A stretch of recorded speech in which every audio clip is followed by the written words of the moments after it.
Kata Nabi, perempuan itu kalau mau masuk surga gampang sekali. 1, jaga lisan. 2, taati suamimu. Tadkhulul jannati bisalam. Masuk surga dari pintu mana yang kamu suka. Jaga lisan, hormati suami. Itu enaknya jadi perempuan. Jaga lisan, hormati suami. Surga mana saja bisa ibu masuk. Maka setan tahu ini rahasia. Maka dia jadikan kita tukang gosip.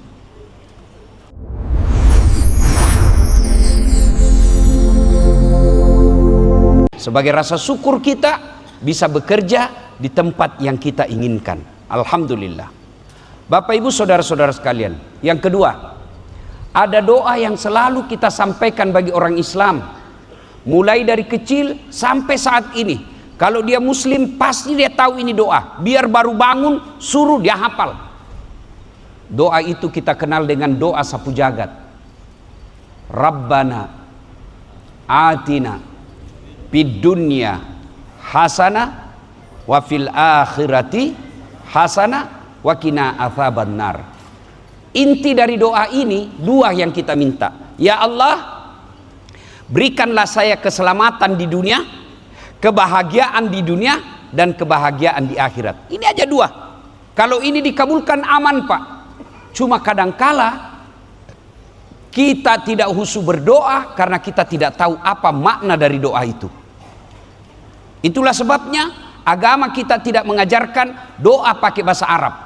Ibu-ibu, banyak ibu-ibu ketika ada masalahnya dia mau berdoa, dia pergi ke toko buku, beli tuntunan doa, dia hafal itu doa. Padahal doa bukan menghafal. Apalagi yang jadi masalah dia tidak tahu artinya. Dia doa lah menangis-nangis, bingung malaikat. Apa maksudnya ibu? Lain di bibir, lain di hati.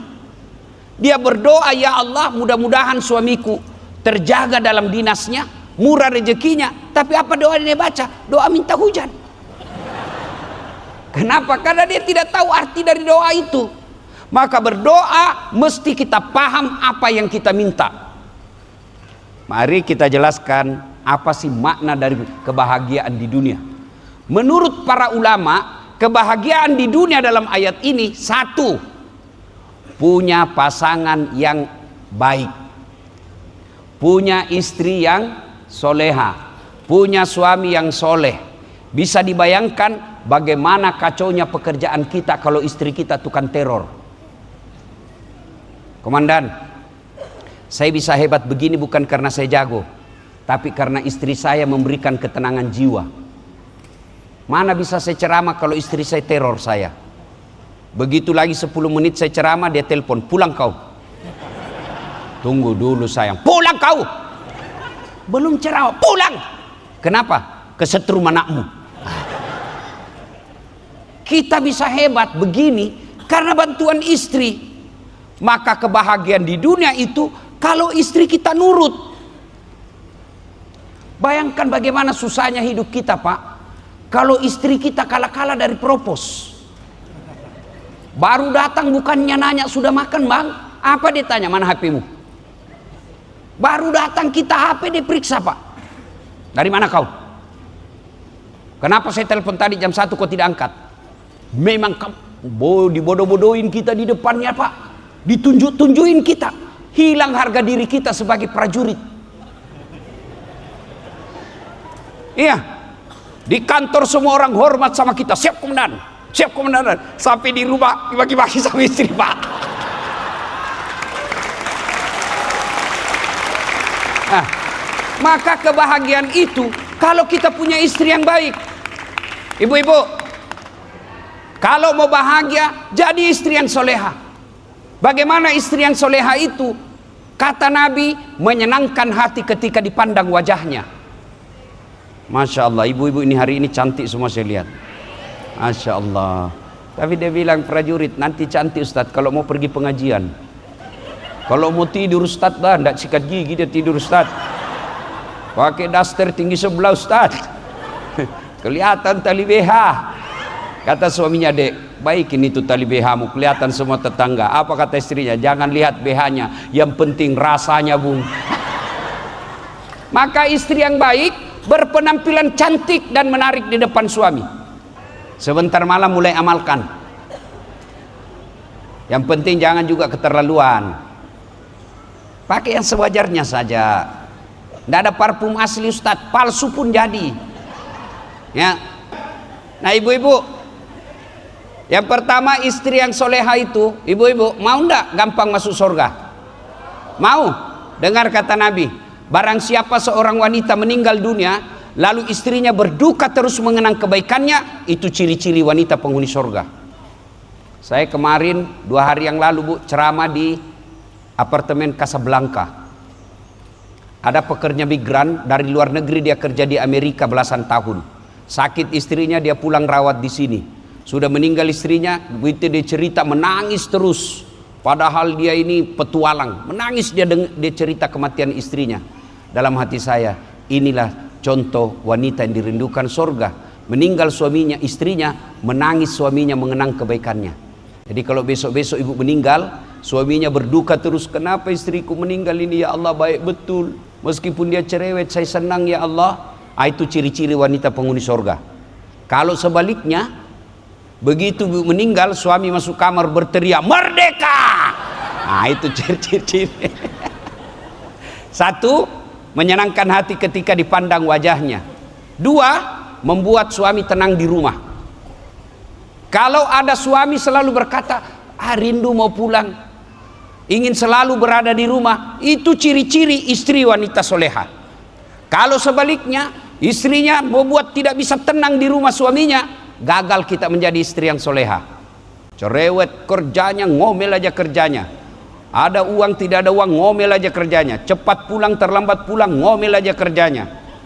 Ibu-ibu, pernah dengar cerita perempuan masuk dalam sumur, Bu? Pernah? Jadi ada majelis bertanya sama ibu, sama saya di Makassar, Ustadz, kenapa itu suamiku tidak betah di rumah? Saya ceritakanlah karena takut dia tersinggung. Ibu, ada suami istri, istrinya suka ngomel. Ngomel aja kerjanya istrinya. Suatu ketika suaminya dapat bonus, dia belikanlah istrinya emas, senang istrinya. Terima kasih bang, kata suaminya, dek, kita pergi lihat-lihat wisata sumur tua ya di kampung. Sumur itu Bu sudah 400 tahun umurnya, dalamnya 12 meter. Sampai di tepi sumur, kata suaminya, kau lihat ada ndak isinya air itu? Ada bang, dangkal. Maksudnya dek, sedikit, paling sampai di lutut. Dalam hati suaminya berarti aman. Coba kau lihat lagi. Begitu dekat dengan bibir sumur, dia dorong istrinya masuk sumur Bu. Tak, jatuh. Kata suaminya, ngomel aja kau di situ, ndak ku dengar juga. Ngomel kau sampai pagi. Suaminya di atas, ngomel kau. 1 jam kemudian Bu, tiba-tiba dari dalam sumur ada makhluk tinggi besar hitam keluar. Kaget suaminya, hei siapa kamu? Saya jin penunggu sumur ini. Saya sudah 400 tahun di dalam tenang-tenang, ada perempuan di dalam, ngomel aja kerjanya. Ndak betah saya, lari saya. Kata suaminya, kau tunggu dulu, itu kau baru 1 jam, saya 24 jam itu suaminya. Bu, paham? Paham Bu, kenapa suami tidak betah di rumah? Paham Ibu? Suka ngomel.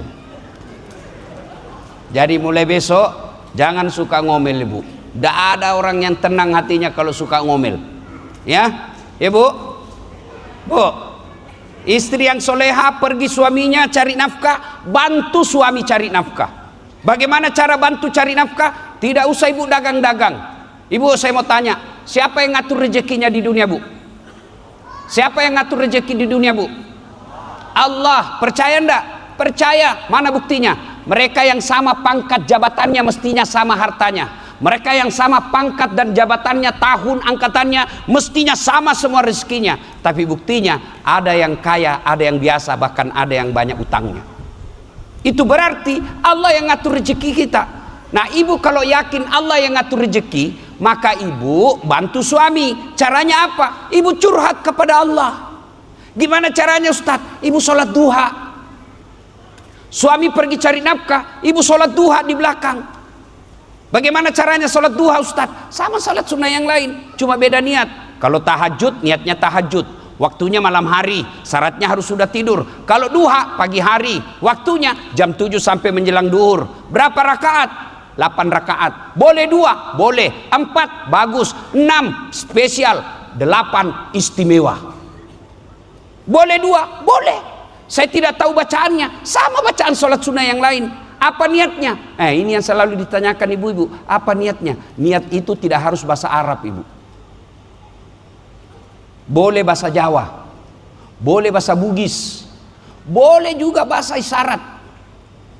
Sholli sunnatal duha rakataini lillahi ta'ala, Allahu Akbar. Tidak tahu bahasa Arab, bahasa Indonesia. Saya niat sholat duha 2 rakaat sunnah, hukumnya bagi saya lillahi ta'ala, Allahu Akbar. Itu pun ibu tidak tahu, ambil cara praktis. Berdiri tegak menghadap kiblat, baru ibu bilang, Tuhan sholat duha ya, Allahu Akbar.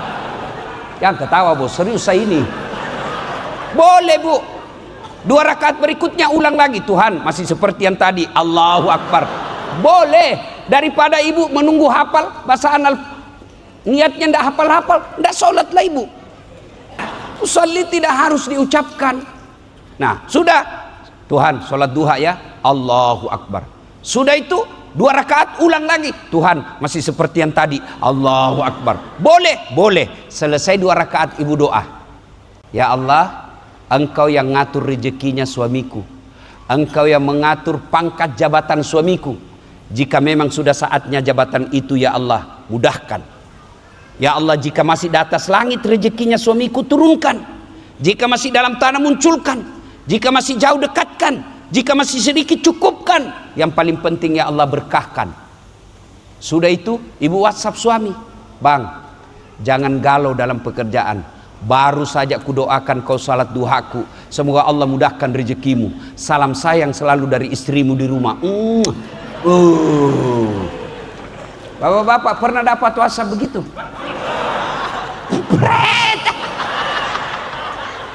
Paling WhatsAppnya, Bang, jangan lupa singgah beli gas. Iya toh? Maka ibu pulang pengajian ini, ayo, kalau anda muslim, mulai biasakan sholat duha 2 rakaat setiap hari. Masa sih Allah tidak kasih? Berikutnya, istri yang soleha itu menghargai mertua. Kadangkala istri ini cemburunya keterlaluan. Datang mertuanya pun dia cemburui. Kadangkala dia bilang, hei kau pilih kau, mana kau pilih? Mamamu terus. Pilih mamamu atau saya istrimu. Pret. Mana bisa dipilih?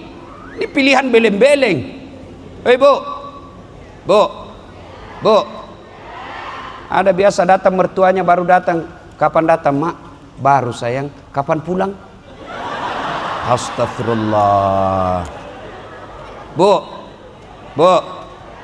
saya heran kalau ada perempuan sudah punya anak tidak menghormati mertuanya. Saya mau tanya ibu-ibu, tolong jawab dengan jujur bu.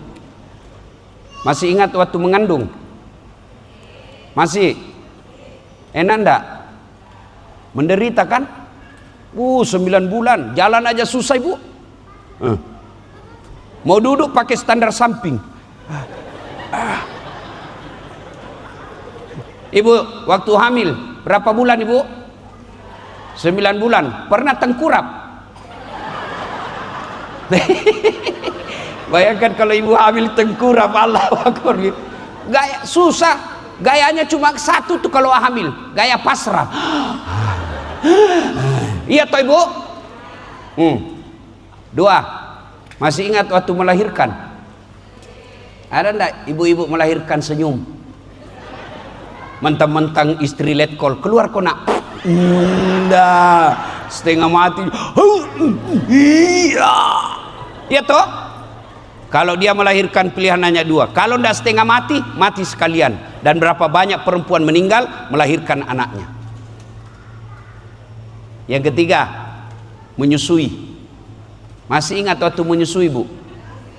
Masih? Apalagi waktu tumbuh giginya toh? Jadi mulai dibayangkan. Aduh, ada. Ada enggak ibu? Begitu dia gigit, kau gigit saya? Enggak, dia bujuk, anak awati saya mau lepas kau nak. Siang anaknya, malam prajurit. Nah, inilah 3. Coba, inilah 3 beratnya menjadi ibu. Hamil, melahirkan, menyusui. Itulah sebabnya Nabi ketika ditanya, ya Rasul, setelah Allah dan Rasulnya siapa yang saya taati? Apa jawaban Nabi? Ibumu. Setelah itu siapa ya Rasul? Ibumu. Setelah itu siapa? Ibumu. Setelah itu siapa? Bapakmu. Ibu, bapak. Berarti 3 ibu, 1 bapak. Salah paham kau lagi tuh. Coba dengar, ibumu, bapak. Berarti 1 bapak, 3. Kau salah paham lagi. Saya bukan bilang 3 istri. Apa mau 2 istri? Sekarang saja semboyanmu 1. Iya toh? Apa mau poligami? Istrimu aja pegang remote kau ndak bisa goyang.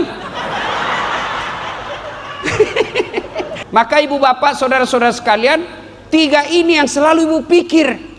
Bagaimana susahnya hamil, bagaimana repotnya melahirkan, bagaimana menderitanya menyusui. Itulah penderitaannya ibu. Nah, saya mau tanya ibu, jawab dengan jujur bu ya. Bu, halo bu, siapa yang mengandung suamimu? Ibunya. Siapa yang melahirkan suamimu? Ibunya. Siapa yang menyusui suamimu? Dulu. Siapa? Coba jawab ibu. Siapa ibu? Siapa yang mengandung? Ibunya.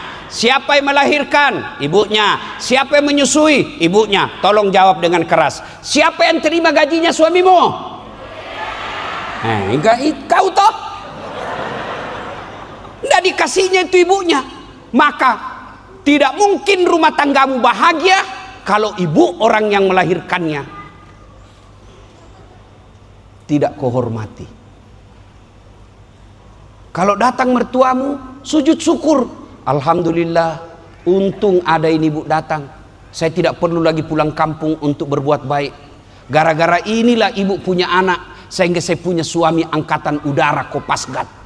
Coba kalau tidak punya anak ini ibu, mungkin sampai sekarang saya masih jadi gasturi. Tahu gasturi? Gadis tua Republik Indonesia.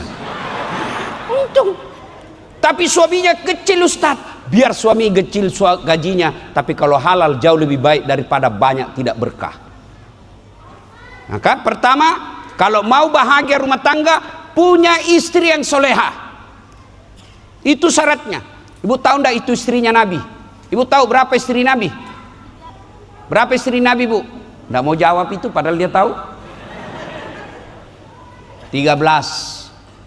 Tapi dari 13 istri Nabi itu tidak ada satupun mengatakan saya menyesal menikah sama suami engkau Muhammad. Bagaimana sifatnya? Khadijah ibu. Itu Khadijah kalau Nabi pulang ceramah, Nabi pulang dakwah, Nabi pulang dagang, Khadijah sudah siap baskom di rumahnya. Apa isinya? Air hangat. Begitu datang Rasulullah, dia rendam kaki suaminya, dia urut-urut dibersihkan telapak kakinya. Itulah Khadijah. Mau seperti Khadijah ibu? Belikan baskom nanti istrimu. Bu, hikmah pengajian. Ini. Masya Allah. Khadijah itu bu, kalau tidur Rasulullah itu di pahanya, dia usap-usap kepala Rasulullah. Tidak ada susahnya Rasulullah wafat dalam keadaan tawaf. Tidak ada susahnya bagi Allah wafatkan Rasulullah dalam keadaan sujud solat.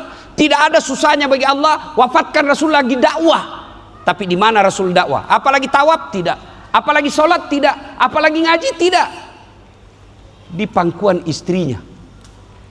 Itu menunjukkan bahwa ibadah berumah tangga jauh lebih panjang, lebih lama daripada solat dan tawaf. Solat paling 5 kali, tapi cari nafkah 24 jam. Kerja di tempat ini, kalau bapak itu cari nafkah lillahi ta'ala, menghidupi tanggung jawab istri dan anak, itu jihad. Maka ibu-ibu hormati suami. Caranya apa? Kalau dia datang muliakan. Kalau dia datang duduk, ibu peluk-peluk. Bila kamu di sisiku, hati rasa syahdu. Oh, tenang itu. Begitu baring-baring, usap-usap rambutnya, ibu nyanyi lagi. Bila Israel datang menjemput. Ya. Nah, bapak-bapak mau punya istri, seperti istri Rasul? Mau? Mau? Pertanyaan buat bapak, sudahkah bapak sifat seperti Nabi?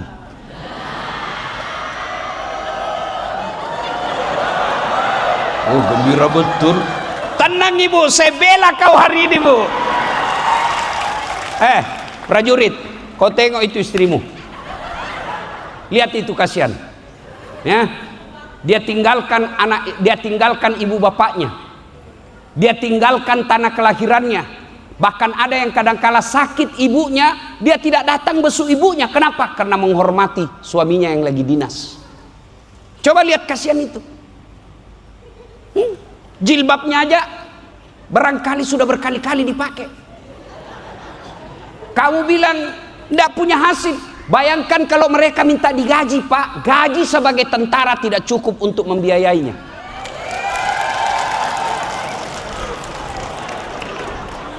Tenang ibu, saya bela kau hari ini. Kalau mau digaji, berapa gaji laundry? Ayo. Mereka mencuci, Pak.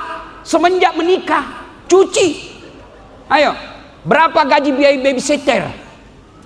3 anakmu tidak pernah pakai babysitter. Berapa biaya cleaning service? Bertahun-tahun tidak digaji. Mukanya jelek, Ustaz. Ya takdirmu. Kenapa jelek? Karena Allah Maha tahu. Karena kalau dia cantik pasti malu jalan sama kamu. Kenapa? Karena kau juga jelek. Istriku suka ngomel, Ustaz. Kalau istrimu suka ngomel, kata Nabi, 2 sebabnya kelalaianmu. Apa itu? Tidak pernah kau puji. Tuh langsung dia bilang iya. Meskipun kita tentara, mulut tetap romantis. Muka mulai hari ini, Pak, muliakan istrimu, panggil dengan kasih sayang. Jangan namanya kau panggil. Wahai istriku yang termancung hidungnya. Ya boleh? Hidungnya tidak mancung, Ustaz. Ya giginya kau lihat yang rapi, justru giginya yang mancung, Ustaz. Kau carilah mana yang spesial. Jangan juga kau terlalu jujur. Mentang-mentang istrimu hitam kau panggil Blacky.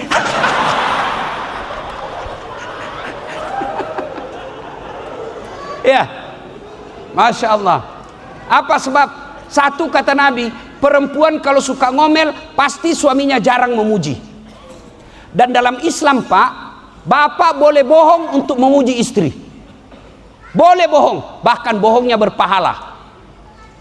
Masa istri pagi-pagi dia ke pasar, masaknya pakai tutorial. Dia lihat di YouTube cara bikin sambal. Ternyata salah praktek, Pak. Salah resep. Disodorkan. Bagaimana, Pak? Bapak boleh bohong di situ. Uish. Semenjak saya kenal kau sayang, inilah masakanmu paling enak. Bayangkan kalau bapak jujur waktu itu, bagaimana sakitnya hati istri. Memang kau goblok. Sudah capek ke pasar, ya, setengah mati nawar, kepanasan, dapat hadiah goblok. Puji dia. Begitu dia pakai, Masya Allah, serasi betul ini jilbabmu sayang.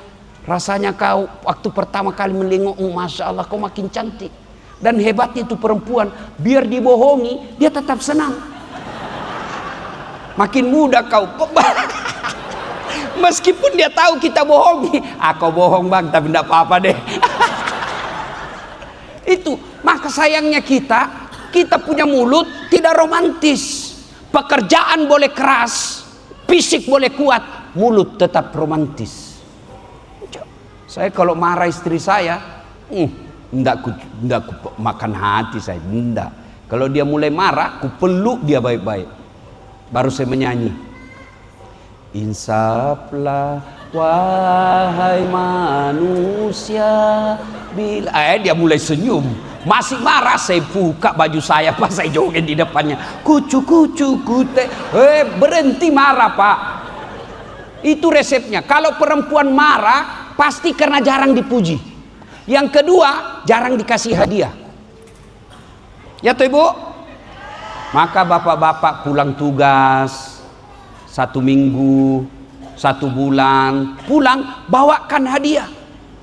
Tidak pernah tugas keluar daerah, minimal pulang kantor, singgah di jalan, belikan hadiah apa saja. Dan ibu kalau dikasih hadiah, senyum, jangan bilang apaan tuh hadiahmu. Oh, kasih. Istri saya pernah pulang ceramah, saya kasih emas bu, gelang sama kalung. Oh, terharu dia pak, berkaca-kaca matanya. Ustaz, orang tuaku pun tidak pernah memberiku seperti ini. Beberapa saat kemudian dia tahu palsu. Dia bilang ternyata bukan emas ini. Saya bilang di mana lah saya mau belikan kau asli besar begitu. Meskipun itu palsu, tapi cintaku murni 24 karat. Ini yang jadi masalah. Kita tidak pernah puji, tidak pernah kasih hadiah. Kita mau istri yang soleha. Istri yang soleha itu mesti dikasih keteladanan, mesti dididik. Jangan sampai istri kita tidak pernah dapat pendidikan akhlak dari suami. Jangan harap istrimu sopan kalau kita sendiri kasar. Jangan harap istri kita jujur kalau bapak sendiri bohong.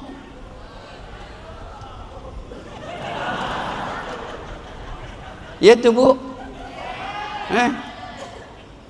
Di nama HP-nya banyak betul, komandan 1, komandan 2. Lain isinya, lain pula namanya. Yang kedua, kata ulama tentang fid dunya hasanah, punya anak yang soleh dan soleha. Saya mau tanya ibu, ibu, kalau ibu meninggal nanti siapa yang doakan ibu? Suami? Pret. Kawin lagi bu. Istri saya dengar ini ceramah saya. Jadi Ustadz, kalau saya duluan nanti meninggal, kamu kawin lagi. Saya bilang, sini kau sayang, kau dengar baik-baik ya. Jangankan kau meninggal, masih hidup saja sekarang, kau masih hidup, saya selalu berpikir kawin lagi. Apalagi kalau kau sudah mati. Iya toh? Kata tetangga saya, jahat betul itu tetanggaku Ustadz. Kenapa? Baru 3 bulan lagi meninggal istrinya, belum lagi kering kuburnya, dia sudah kawin lagi Ustadz. Saya bilang, lebih hebat itu teman saya, belum meninggal istrinya dia kawin lagi. Ibu, kalau ibu meninggal siapa yang doakan? Siapa? Anak. Maka ibu, daripada ibu sibuk memelihara dan menjaga handphone suami, mending jaga anak. Daripada HP terus ibu periksa, mending jaga anak. Bagaimana cara jaga anak? 1, ibu jangan perdengarkan kata yang kasar. Karena ibu adalah madrasah pertama buat anak. Ajarkan anak kita yang baik-baik. Kalau kita muslim, masukkan dia ke pesantren pada usia sudah SMP. Jangan juga terlalu cepat SD sudah di pesantren, terlalu cepat pisah dengan orang tuanya. SMP atau SMA. Kalau bapaknya sibuk, minimal ibunya. Jangan sampai ibu-ibu, anak kita besar, anak kita jadi perwira, anak kita kaya, tapi tidak punya adab kepada orang tuanya. Maka kebahagiaan itu ada pada anak yang soleh dan soleha. Bapak ibu saudara-saudara sekalian, saya mau tanya bapak-bapak. Halo pak, anak kita bisa ndak jadi anggota DPR tidak pernah nyalek? Ndak mungkin. Bisa ndak anak kita jadi dokter tidak pernah kuliah fakultas kedokteran? Ndak mungkin. Bisa ndak anak kita jadi tentara tidak pernah daftar lulus tentara? Ndak mungkin. Tapi bisa ndak anak kita soleh dan soleha meskipun bukan tentara? Bisa. Bisa ndak anak kita soleh dan soleha meskipun tidak dokter? Bisa. Berarti anak soleh dan soleha jauh lebih gampang daripada anak kita menjadi politisi, jadi pejabat dan jadi dokter. Maka cara yang kedua, tadi kasih contoh, yang kedua, anak kemudian jangan kasih uang haram. Itulah syukurnya bapak-bapak bekerja sebagai Kopasgat. Kenapa? Peluang untuk dapat uang haram tipis. Di mana mau dapat uang haram Kopasgat pak? Beda kesatuan yang lain pak. Kau lihat ini rambu-rambu, saya tidak lihat pak. Kenapa kau langgar? Saya tidak lihat bapak. Kenapa kau tidak lihat saya? Bapak sembunyi di tikungan. Mana semua? Lengkap semua.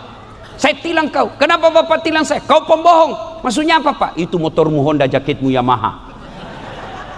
Kalau bapak kan tidak punya peluang seperti ini, maka bersyukur bapak kerja yang punya peluang untuk maksiat tidak ada. Uang halal. Apa hubungannya uang halal dengan anak? Coba lihat anak-anak pejabat pak yang korup. Anaknya pasti tidak mendengar. Anaknya pasti dia mempermalukan orang tuanya. Maka kalau mau punya anak yang soleh dan soleha, jangan memberi makan anak kita uang haram. Ibu yang baik, datang suami bawa rezeki, pertama ucapkan Alhamdulillahi Rabbil Alamin. Yang kedua tanya, Pak, biasanya gajimu cuma 7 juta. Kenapa ini 10 juta? Dari mana ini 3 juta? Halal tidak? Halal masukin. Kalau enggak, saya tidak mau kasih makan anak saya uang haram. Itu baru istri yang soleha. Bisa ibu? Bisa? Kalau 3 juta bisa. Kalau 300 juta, bengkok muka ibu, sinilah sebentar itu tobatnya. Ya, Bapak Ibu saudara-saudara sekalian, alangkah bahagianya ketika usia pensiun nanti kelak pak. Dan pada akhirnya kita pasti pensiun. Begitu pensiun, anak kita diat dia datang ke pengajian. Anak-anak kita, begitu kita sudah pensiun, tiap bulan ada transferannya. 3 anak kita masing-masing tiap bulan mengirim transferan orang tuanya ketika dia pensiun. Begitu kita pensiun, anak kita yang bungsu berkata, ayo kita patungan umrahkan orang tua kita. Inilah anak yang soleh yang menjadi kebahagiaan orang tua. Yang ketiga, fid dunya hasanah, punya teman yang baik. Teman yang baik bagaimana ciri-cirinya? Adik-adik nih, para prajurit, kalau kalian mau cari teman yang baik, kalau dia muslim, lihat sholatnya. Kalau baik sholatnya, sudah poin pertama boleh jadi sahabat. Kalau tidak sholat, jangan kau percaya. Tuhannya aja dia tipu.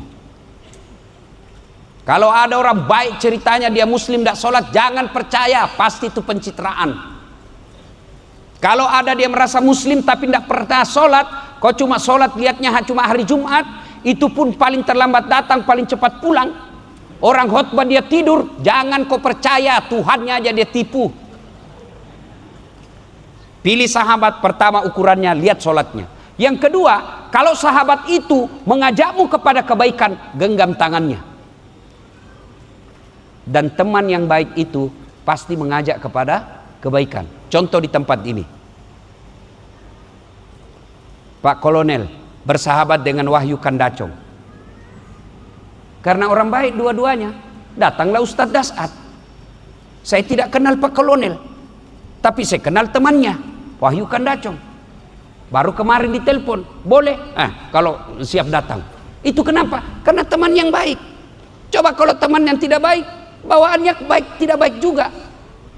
Kalau saya berteman sama Pak Kolonel, tidak mungkin saya bilang sama Kolonel, Pak Helmi, di mana panti pijat yang bagus? Pasti dia bilang, Ustadz beleng-beleng ini. Iya toh, pasti ngajaknya ke pengajian seperti ini. Maka saudaraku, kalau mau menjadi prajurit yang baik, berteman dengan orang-orang baik. Kalian kalau tidak berteman dengan orang baik, dia berteman dengan jahat, lambat laun kejahatannya akan menular. Kalau kau berteman dengan orang-orang cinta dunia, lambat laun cinta dunianya akan menular kepadamu. Kalau kau berteman dengan pezina, lambat laun dia akan tularkan pezinanya kepadamu. Maka ibu-ibu, kalau mau menjadi orang yang baik, cari teman yang baik. Grup WhatsApp, kalau kau tahu di situ grup WhatsApp ibu-ibu hedon, tinggalkan. Kalau di situ teman gosip, tinggalkan. Kalau kumpul begini masih gosip tuh. Dia enggak gosip tapi mukanya begini. Dia lihat orang sambil sinis. Apa? Kenapa? Kayak umbul-umbul. Maksudnya dia bilang jilbabnya tidak serasi sama roknya. Ustadz pun kadang-kala dia celah. Begitu dia lihat Ustadz, itu juga bajunya yang viral. Tukang gosip. Kata Nabi, perempuan itu kalau mau masuk surga gampang sekali. 1, jaga lisan. 2, taati suamimu. Tadkhulul jannati bisalam. Masuk surga dari pintu mana yang kamu suka. Jaga lisan, hormati suami.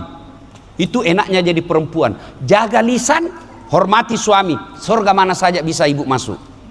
Maka setan tahu ini rahasia, maka dia jadikan kita tukang gosip. Ya. Yang 2, jaga suami. Nah, ibu bapak saudara-saudara sekalian, pilih teman. Ibu-ibu, kalau ibu tahu Tetangga kita tukang gosip, bukan kita memutuskan silaturahmi, tapi kita takut tertular penyakit gosipnya, maka lebih baik tidak sering ketemu. Yang keempat, fid dunya hasanah, punya harta yang berkah, bukan yang banyak.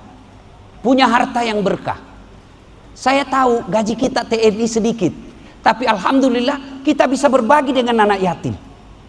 Saya mau tanya ibu-ibu, cincin-cincinnya ibu, kalau ibu meninggal siapa yang pakai, Bu? Anak, bukan, istri kedua. Begitu ibu meninggal, menangis suamimu. Ini cincin perkawinan kita dulu, Ibu. Nggak mau keluar, dia kasih sabun. Dia ambil lagi, kau punya kalung ini, Bu. Hadiah waktu kita ulang tahun pernikahan. Dia tarik lagi tuh. Dia ambil, kau punya gelang ini waktu kita pergi umroh. Saya belikan kau di Singapura. Terakhir gigi palsumu pun dia buka. Dia bungkuslah dia dalam sapu tangan yang indah. Dia simpan di lacinya. Mami, kenapa kau tinggalkan saya, Bu? Rasanya tidak bisa kulanjutkan dunia ini.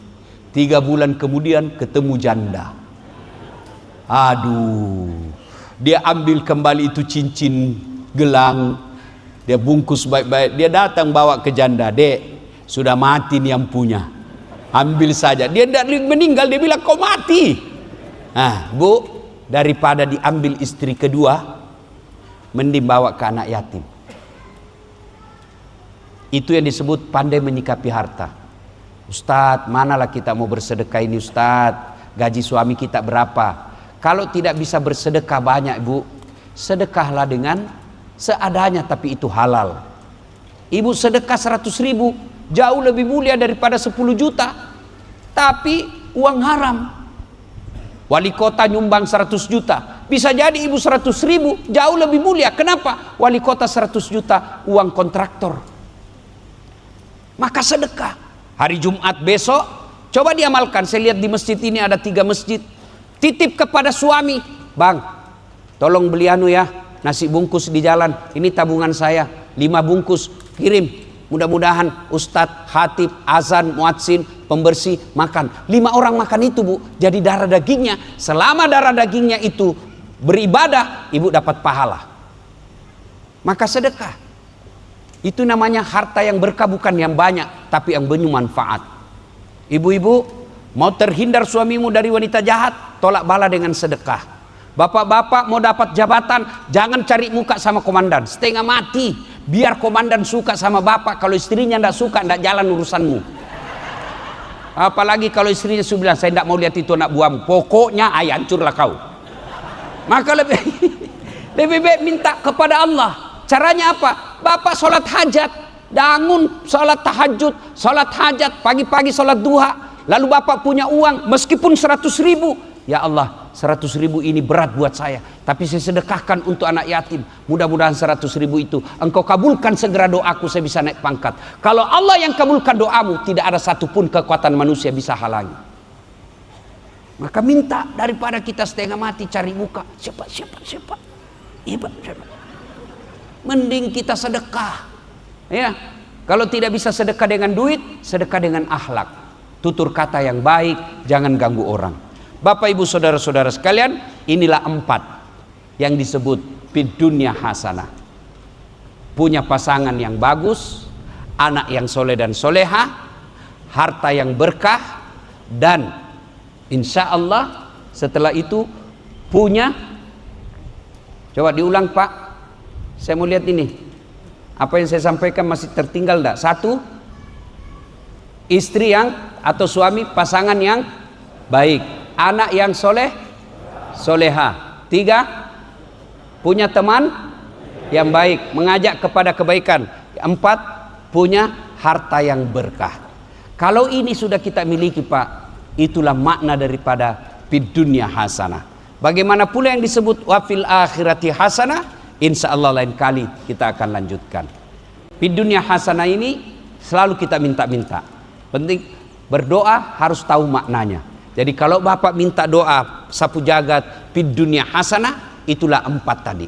Jangan sampai berdoa tidak tahu artinya.